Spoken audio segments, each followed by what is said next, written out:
Echeverria melaco. Magandang araw mga Mars. Halika, babalik na naman tayo sa ating garden ngayon. At ngayong araw na ito, mag-feature tayo ng isa nating succulents.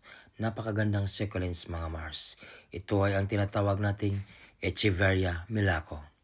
It is a beautiful succulent that forms rosettes of glossy, spade-shaped leaves that vary in color. The leaves can be salmon, copper or brown during summer, and plum to chocolate brown from fall to spring. The rosettes often have a green center.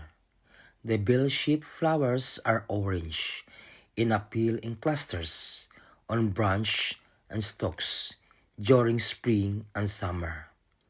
The rosettes can reach a diameter of up to 6 inches or 15 cm and produce offset as they age. So ito yung Echeverria melaco mga Mars.